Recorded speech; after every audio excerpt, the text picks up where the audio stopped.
Brennan and the EXU Divergence cast keep hitting us right in the feels, more creators reject D&D 2024, and a new Avatar animated series is on the way. Hot damn! Welcome to Fantasy News Friday on the Character Sheet, your home for the week's biggest TTRPG and fantasy news. Before we dive into some big D&D, Critical Role, and Avatar stories, why not take a second to hit those like and subscribe buttons? It's free and it really helps us keep these videos coming. And then, let's dive into the news. Brennan Lee Mulligan kept the emotional gut punches coming in another brilliant episode of EXU Divergence, which saw Matt Mercer, Liam O'Brien, and the rest of the fantastic cast experience some staggering highs, followed by some truly terrible lows. We saw the cast come together to help build a community amid the devastation of the war between gods, and experience the real joy of accomplishing something, only to have all that snatched away when survivors of the Emperor of Strife's army came into their new camp and started killing and threatening to enslave everyone. The combat that ensued may have been one of the best combats we've ever seen on Critical Role, because you knew that every single attack against the characters who began this combat at level 0 could be fatal, so the stakes were higher than we've ever seen. And out of this combat we got the unlikely hero of Crocus, the brutish dragonborn and the only member of the cast who could do more than, say, 2 or 3 damage a hit thanks to his strength of 18, who not only survived being crit on a natural 20 with a single hit point, but wound up rolling incredibly well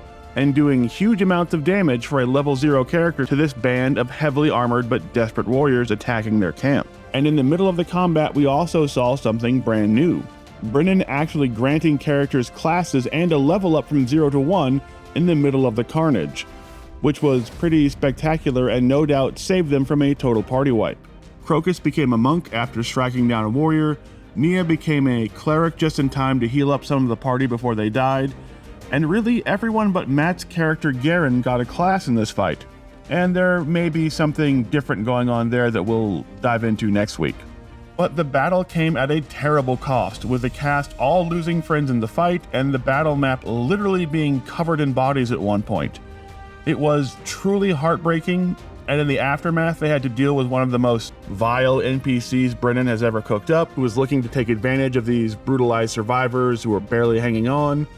And it was just another amazing episode, and we cannot believe that we only have 2 more of them left. No! God, please, no! More D&D creators are turning away from D&D 2024, as the Dungeon Dudes have just released a new video on why they, despite being partnered with D&D and having their own Drakkenheim setting officially available on D&D Beyond, will not be switching their campaign to D&D 2024.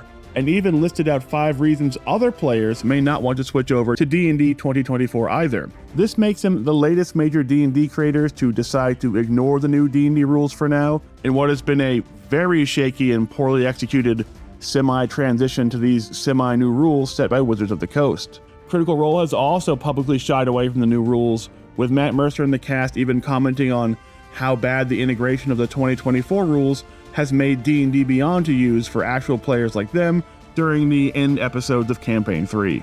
And the Dungeon Dudes outline why a swap to these rules may simply not make sense for most creators or players, and list 5 compelling reasons, including everything from not wanting to disrupt a long-standing campaign, to not wanting to support Wizards of the Coast and Hasbro, or just flat out not liking the new changes. This, when combined with data revealed by Wizards of the Coast that only a fraction of D&D Beyond users had even created a character using the 2024 core rules, let alone played in a campaign with them, just shows how inexpertly this entire transition was handled, as D&D tried to sort of mesh these 2 systems together in a way that simply doesn't appear to work, instead of simply pulling the band-aid off and saying, hey, your new edition is here, the way they've done with every previous edition of the TTRPG. This is not what D&D and Wizards of the Coast wanted to happen when they dropped their new 2024 edition, to have the players and the biggest creators largely ignore it for the time being because they didn't feel like it was worth disrupting their campaigns or starting a new one over. So now D&D is just stuck waiting for players and creators to finally feel like the time is right to jump over to their new 2024 rules, and that's not a great place to be in. That's rough, buddy.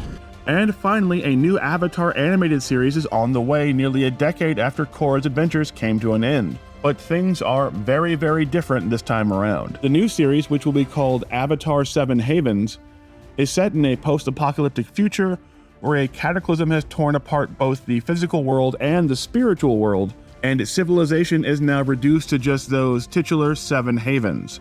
And the weight of fixing all of that falls onto Korra's successor, only the Avatar is no longer seen as a sign of hope, but as a potential destroyer of humanity. The new Avatar, a young earthbender, must deal with being hunted by both humans and spirits as they try and fix this fractured world before it's too late, and work with a long-lost twin to uncover what led to the cataclysm and the creation of the 7 havens in the first place before the last strongholds of humanity collapse completely.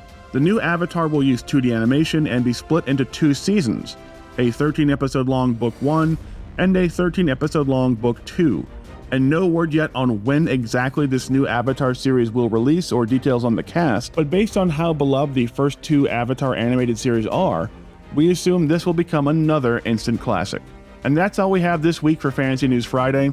Let us know what your favorite story was down in the comments, and don't forget to hit those like and subscribe buttons.